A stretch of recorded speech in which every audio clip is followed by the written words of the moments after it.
E aí, gente, a Ciência aqui. Hoje a gente vai para a aula 28 e a gente vai falar sobre a teoria de Locke de propriedade, né? Teoria de John Locke, né?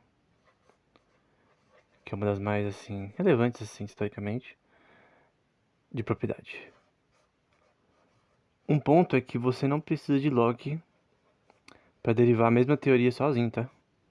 Esse é um ponto muito importante. Quando uma teoria, nesse caso, uma teoria legal, ela está correta, ela é, como eu posso dizer, ela é anti-rê, né? É um termo em latim que é antes da realidade. Isso significa que o anti-REM também, depende. O que significa que não importa a nossa existência, essa lei ela existe até do ponto de vista, se você for cristão, né, predicada em Deus. Se você não for, que Deus é eterno, né, e obviamente o direito provém dele de certa forma. E até porque a expressão genética que deriva cognitivamente o direito vem dele. Agora, se você for ateu no caso, também, na minha opinião, também você tem que considerar ser anti-REM, porque senão você vai ter uma relação ilógica legal. E se você pode permitir contradições na lei, então não há lei, certo? Então mesmo se você não crê em Deus, você precisa, no mínimo, na minha opinião, acreditar na lógica, né, no direito, né? O que é lógica? A regra mais importante da lógica é o princípio da não contradição. O princípio da não contradição. PNC. Princípio não contradição. Que diz que, basicamente, você não pode ter duas proposições, né? Que se contradizam e você ainda assim está certo, né? Depende. Aristóteles foi um dos primeiros, né? Não necessariamente o primeiro de todos, mas o Aristóteles foi um dos primeiros a falar sobre essa questão. Se eu não me engano, no livro Metafísica, né? Eu já citei essa parte algumas vezes. Se eu não me engano, no livro Metafísica ele cita essa questão.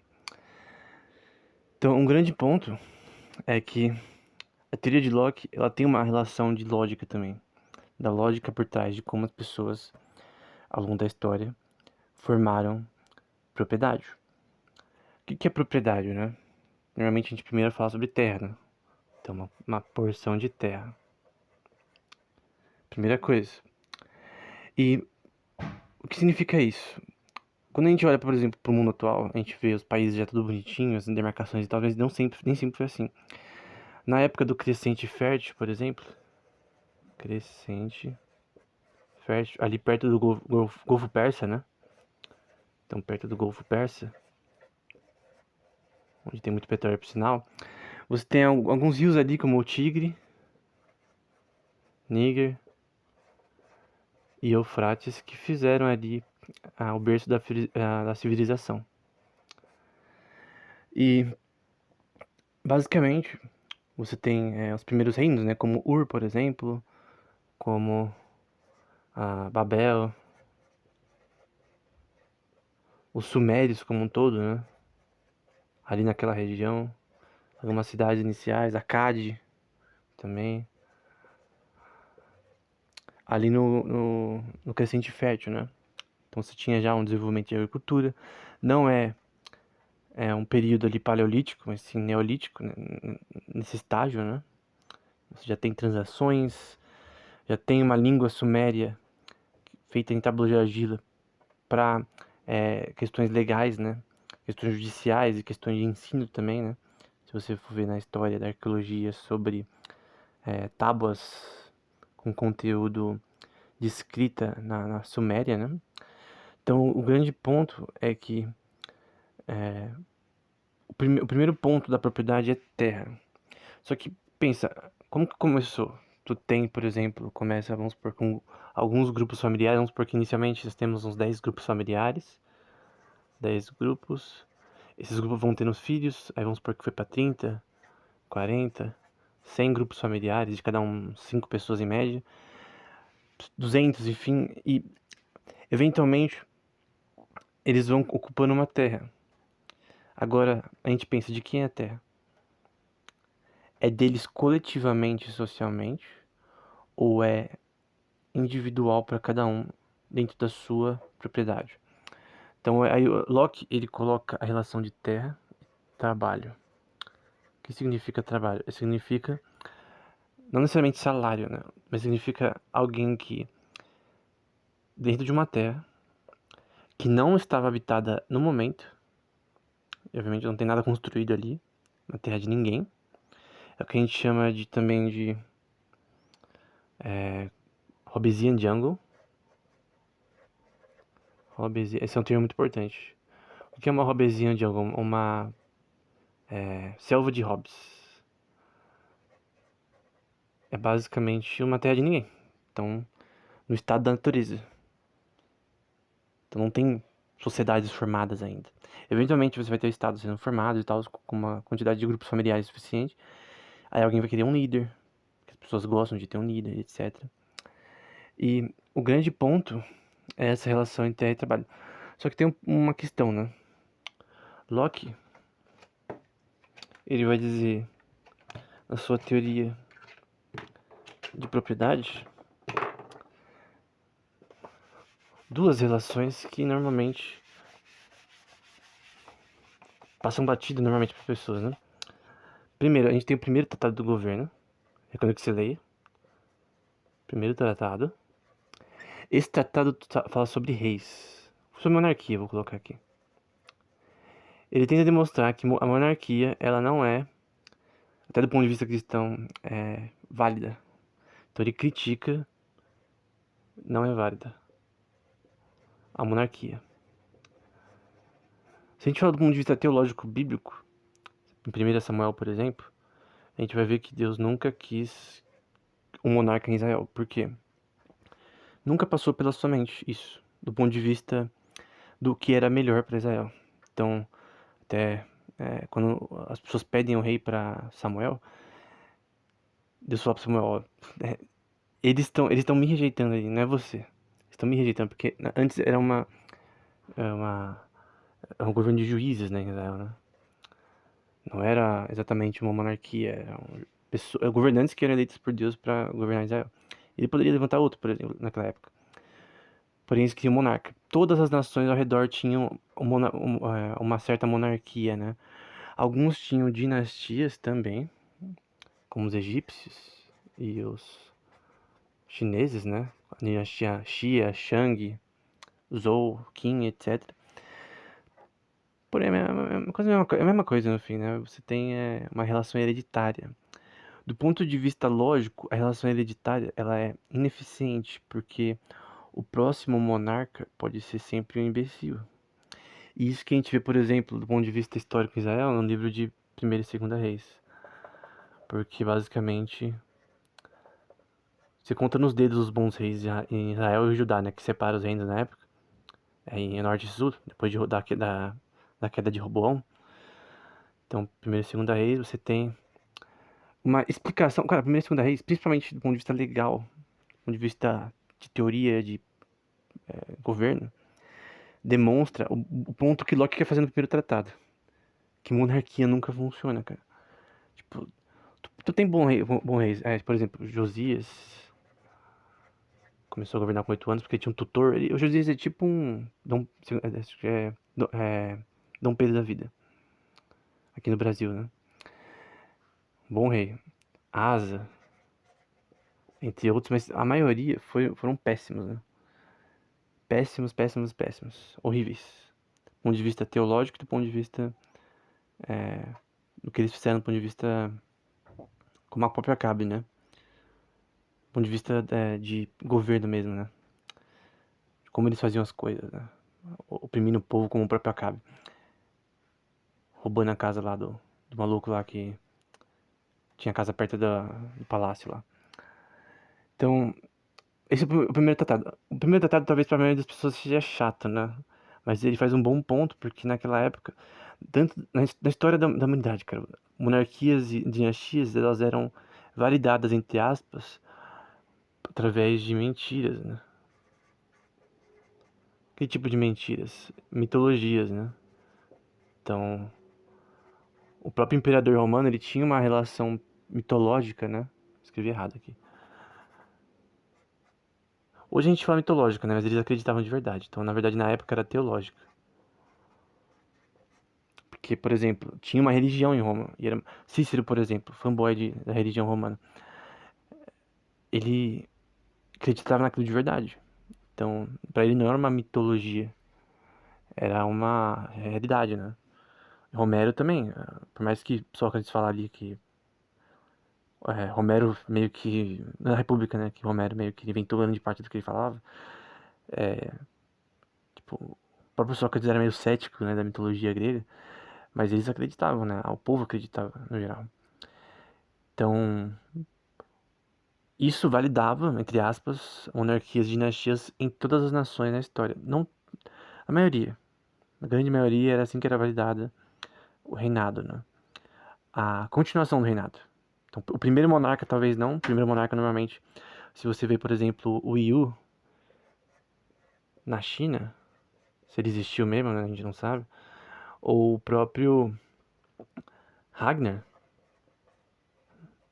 entre os nórdicos, né? Eu gosto muito do. Ninguém sabe se ele escreveu mesmo, né? Do Lodbrodica, que é um poema do Ragnar, né? No fim da vida, né? Que ele é preso lá pelos caras lá da Inglaterra e tal. Se bem que não dominou a Inglaterra na época. Pelos saxões, não lembro exatamente quem prendeu ele. Na Nórdica. O poema é muito bom, mas ninguém sabe se ele mesmo escreveu, né? Provavelmente não, mas é Lodbrodica que cuida. Recomendo muito pra você. Lodbrodica, creio que é assim. Cuida, eu não sei se é cuida ou com K, eu acho que é com K. Mas enfim, a sonoridade tá certa. Mais ou menos assim. É pequeno e é muito bom. Tipo, pra quem gosta de um poema épico, mais estilo escáldico, estilo treta mesmo, né? Da hora, ele começa bem violento, né? É estilo os poemas anglo-saxônicos antigos, né? É realmente interessante. Então você tem. O próprio nome Ragnar tem a ver com uma deidade, né? Então você tem essa noção, né? O próprio Nimrod, né? Em Babel.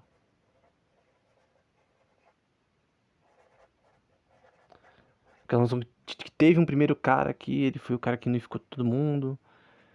Que foi o cara que não foi, tipo, através de uma mitologia. Ele se tornou uma mitologia. Se tornou, entre aspas, uma lenda, né? Aí depende se a lenda tem uma parte de verdade.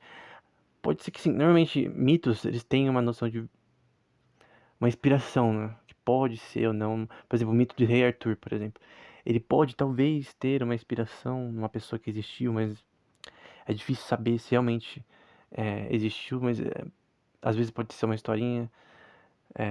Normalmente origens, as lendas arturianas vêm mais pra Roma, a origem mesmo, né? Soldado romano, que lutou em áreas específicas ali na, no sul, que hoje a gente conhece como Inglaterra, mas é difícil você realmente, de fato, ter essa noção. Mas o grande ponto que eu quero citar é que monarquia normalmente tem uma validação mitológica, né? De sucessão, do sucerano, né? Então é isso que o primeiro tratado do governo de Locke trata. O segundo tratado de Locke, já é pra parte que todo mundo gosta, né? Que é a parte de. Então, segundo tratado de Locke, ele trata exatamente sobre como funciona essa relação de terra e trabalho, né? Então a pessoa mistura o seu trabalho com a terra e aquilo é sua propriedade. Exemplo histórico: Abraão e Abimeleque de poços, luta por poços. Então vamos supor que você está ali no crescente fértil, ali próximo, né? Na terra de Canaã, etc. Esse aqui é um rei. Esse aqui é um cara rico que tem umas 70 pessoas ali. É o líder de um, meio que, não vou dizer clã, mas vou citar clã aqui, porque é um grupo familiar grande. É que provavelmente é posterior que o termo clã é aplicado, mas uma tribo, obviamente, né? Então eu vou colocar clã, mas não importa. É um líder de uma família muito grande.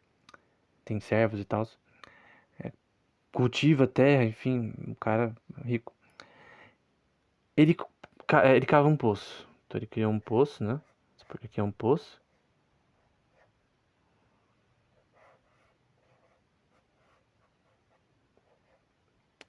Então ele cava um poço. Abimeleque, ele tem direito de pegar água desse poço sem permissão da pessoa que cavou? Porque poço não é assim, tu cava em qualquer lugar ali na terra e você acha. É difícil achar. Tipo, não tinha técnicas atuais é, geológicas, né, para achar água embaixo da terra. É difícil, né? Então a questão é, tu não tinha reserva também, máquinas hidráulicas para passar água pro lado do poço, você tinha que ir lá pegar água. A questão é, de quem é esse poço? No estado da natureza, segundo Locke, Deus ofereceu para nós a terra, para o ser humano, para ele cultivar, cuidar e ser do seu próprio mantimento. Até do ponto de vista ateu, a terra tá ali para a gente aproveitar, de certa forma. O grande ponto é que o primeiro que chega e faz alguma coisa é dele, porque ele teve que alocar capital humano e recursos, né? Porque tu não acha o poço cavando com a mão, né? Precisa de pá, tu precisa de. Tu não vai fazer sozinho, tu vai pegar mais pessoas, depois você acha água. Você vai, talvez contratar pessoas ou ter pessoas próximas para fazer isso, filhos, etc., parentes. Você vai ter que ter, fazer uma estrutura com tijolos, madeira para fazer toda a estrutura ali, balde, cordas. Você precisa de várias coisas ali para criar um poço, ainda mais se for grande. Isso aqui é extremamente importante, porque uma das coisas mais importantes para uma nação não, uma cidade se desenvolver naquela época, mesmo hoje, é você ter água. Então, então, por exemplo, lugares próximos a rios, canais poderiam ser feitos, como na China. Então, perto de rios, canais poderiam ser feitos. E boa terra para cultivo, né? Então, geologicamente, terra produtiva. Não é toda terra que você pode cultivar. Eu não lembro exatamente, eu lembro de fazer um curso de geografia, que a professora falou sobre isso. Não sei se é terrarosa ou terracota. Mas tem algumas estruturas geológicas, né? Do ponto de vista geológico, que é mais próprio para cultivo. Então nem todas as terras são boas para cultivo e você teria que ter muito trabalho para fazer ela ser boa para cultivo.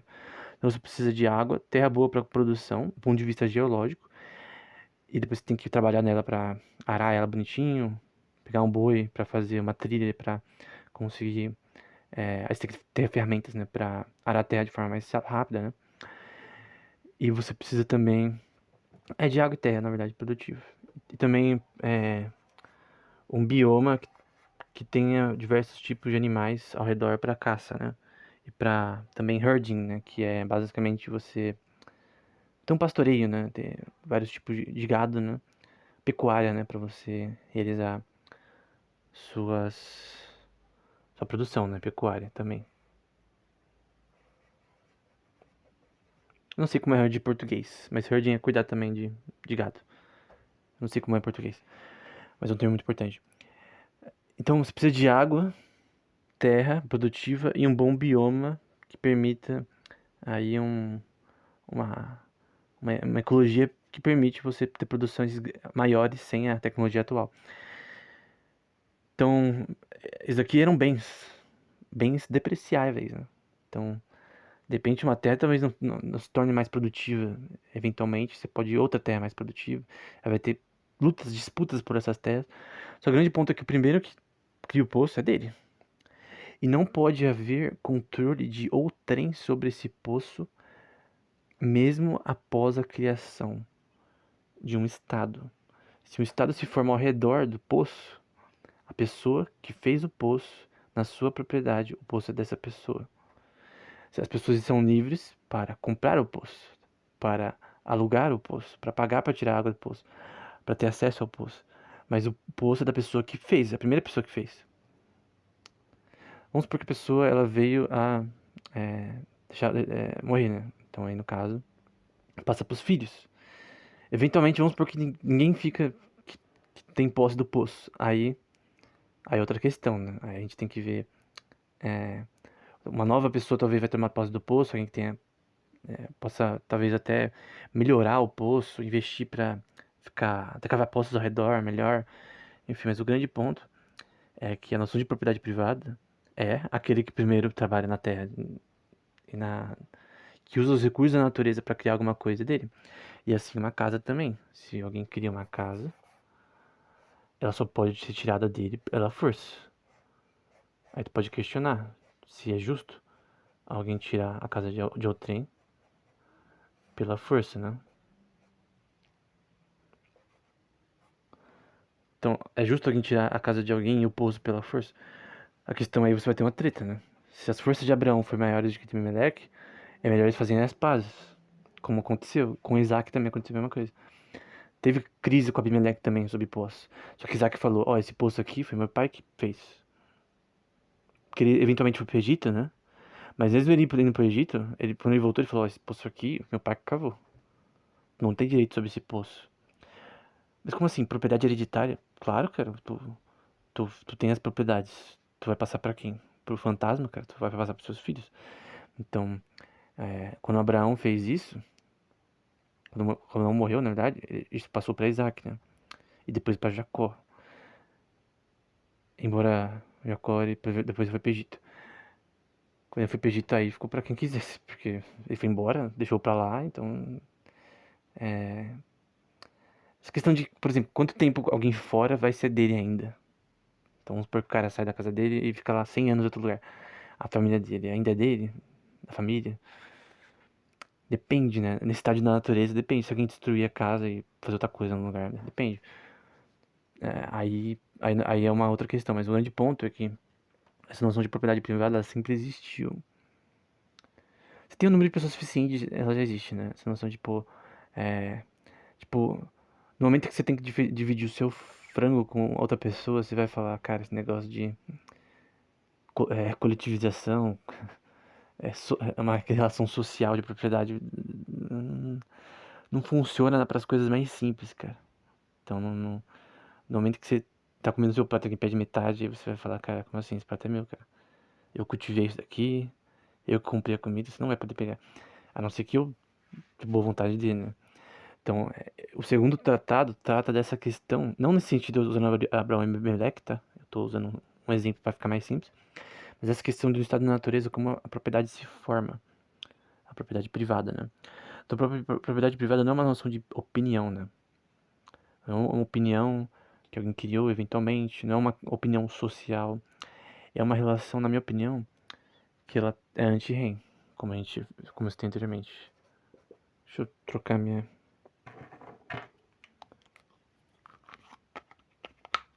caneta morreu já. Essa noção é anti-REM.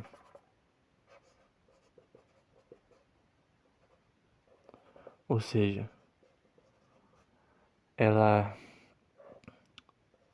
é lex non scripta também. Cícero fala sobre leis não escritas. Lex non scripta. Então, Cícero. O que são leis não escritas? É direito natural. É que as leis, elas antecedem a sua escrita. Então, não precisa fazer uma lei para roubo ser ilegal. Para ter uma punição para roubo. Ela é escrita... Ela é escrita nos nossos corações, né? Romanos 2 diria. Na Bíblia. A lei é escrita nos nossos corações, Paulo vai dizer. Então, isso significa que direito natural é uma noção de uma propriedade lógica, né? Então a gente pode fazer inferências objetivas sobre leis, embora em muitos casos pode parecer subjetivo, mas não é. Mas a gente pode fazer inferências lógicas, estruturas lógicas, proposições lógicas que não se contradizem, o princípio da não contradição, e que levam a leis que não necessariamente são perfeitas, porque nós somos imperfeitos, mas que são suficientes. Uma boa visão de lei perfeita é que a gente tem na lei de Moisés, né? Porque se você for cristão, como eu, você vai crer que é divina, né? Mas mesmo não significa que as pessoas vão seguir. Mesmo uma lei perfeita não significa que as pessoas vão seguir aquela lei. Então a lei, ela tem essa questão, né? Do ponto de vista humano, ela sempre vai ser ineficiente em vários aspectos. do ponto de vista humano também, não necessariamente ela ser seguida, e pelos juízes realmente, propriamente, levada a sério. Então, deixa eu deixar aqui tudo para quem quiser tirar um print. Bom, a gente termina assim a nossa teoria de Locke. Eu provavelmente não vou mais usar essa lousa, tá? Eu quero melhorar aqui e colocar algo com uma mesa Intus, né? Que é uma mesa digitalizadora. Eu usava muito na época de que eu desenhava. Eu desenho ainda, mais menos. Então, e eu vou fazer no computador, né? A mesma aula, da mesma forma, escrevendo e tal, só que com computador. A aula de Mises, né? Eu tô esperando pegar um fone bom, tá? Eu não sei exatamente. Se Deus quiser, a gente consegue até dia 2 um microfone bom pra dar aula de Mises, né? Começar a ação humana, desde o início. Estilo as aulas de Hotbart. Então não vai ser com caneta, tá? Vai ser em slide, como sempre. Então, eu creio que vai dar certo, né? Então, dia 2 eu começo aí, ou mais tardar logo, começar a aula de Mises, né? E quem sabe esse ano toda a escola austríaca, né? Se tudo. Até lembrando do Thiago, né? Se eu viver e Deus quiser que